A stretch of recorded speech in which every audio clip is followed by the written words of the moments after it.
박앵커의 출근 전입니다. 오늘은 이제 7월장이 곧 다가오는 만큼 그를 앞두고 좀 봐야 되는 포인트들, 증권사들의 의견을 정리해 봤습니다. 열어보시죠. 대신증권에서 이렇게 표현을 했습니다. 올해 여름 굉장히 더울 것인데 그 더위 이상으로 증시는 뜨거울 것이다 라고 말하고 있네요. 어떤 내용들인지 그 근거를 하나씩 열어보도록 하죠. 자, 핫서머 핫코스피. 우리 다 아는 내용이에요. 백신 그리고 재고 축적입니다. 백신 접종률이 올라가면서 결국 경제 활동이 정상화되고 있고 미국을 필두로 해서 지금 공급 부족에 시달려 왔었기 때문에 재고가 동인한 상황이다. 이 재고를 다시 쌓아가는 과정에서 글로벌 교역이 증가할 것이다라고 이야기하고 있습니다. 재고 축적, 우리 자동차 얘기할 때 리스타킹 수요 관련해서 종목들 봐야 한다 이런 얘기 다뤄봤던 기억이 있는데요. 그 내용 한번 볼까요?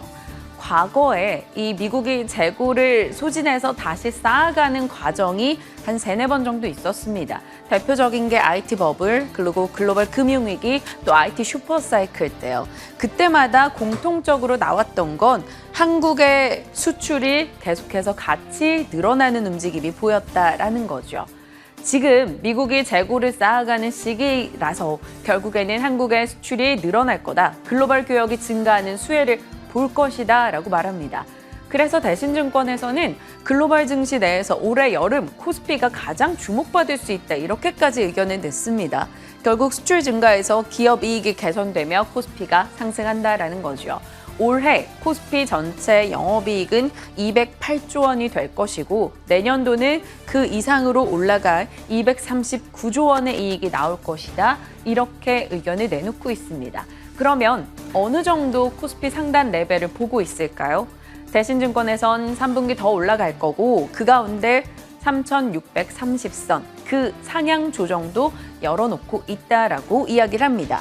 그리고 지수가 올라가는 그 상승의 중심에는 인터넷과 2차 전지, 반도체, 자동차가 있을 것이고 이미 2차 전지와 인터넷 업체들의 주가 상승으로 변화의 움직임은 나오고 있다라고 이야기하고 있습니다. 들어가 보죠.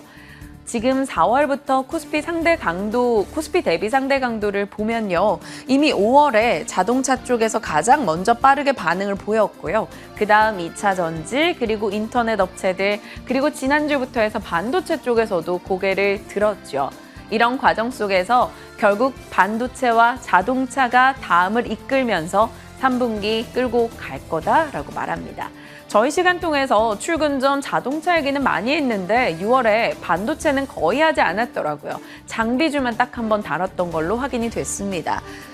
반도체 7월을 기다렸다. 신한금투에서 마치 기다렸다는 듯 7월 장을 내다보며 대비의 글을 썼죠. 그들은 긍정의 이야기를 꺼내고 있습니다.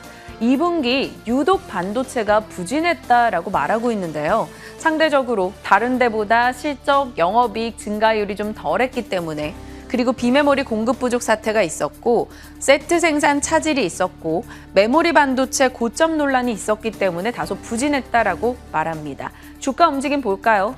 삼성전자와 하이닉스 확실히 이 노란색 부분이 2분기인데요. 주가 조금씩 흘러내리면서 유독 좋지 않은 흐름을 보였습니다.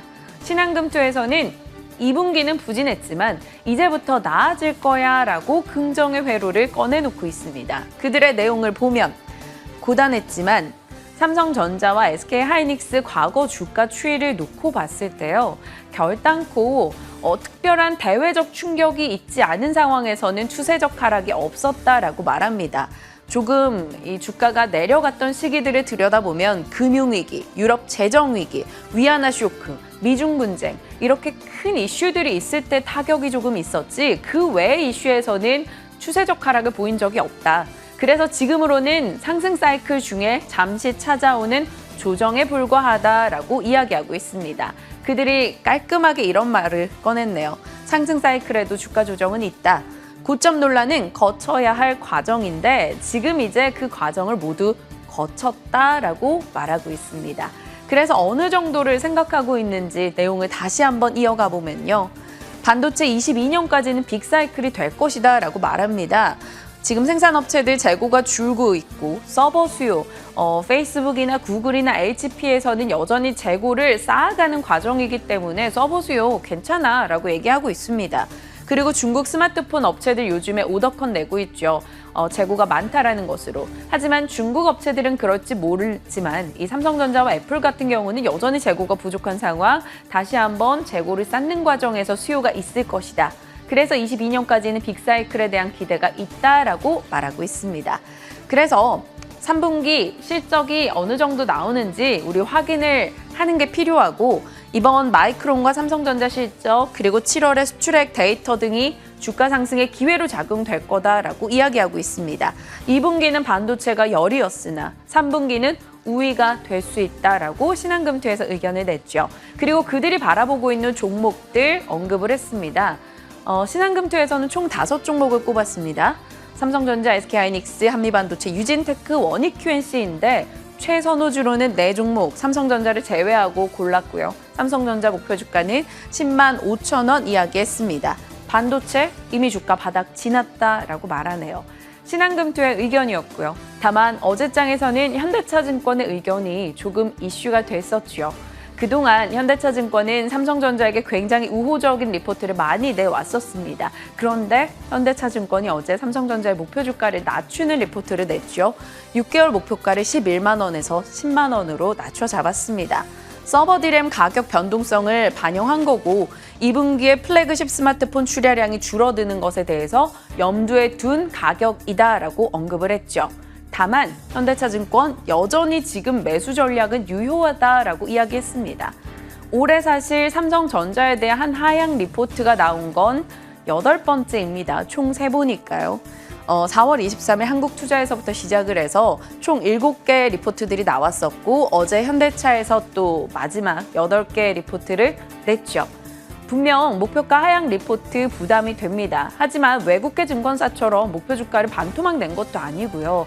어느 정도 부담은 있으나 여전히 저가 매수 자리이다라고 지속적으로 강조를 하고 있습니다.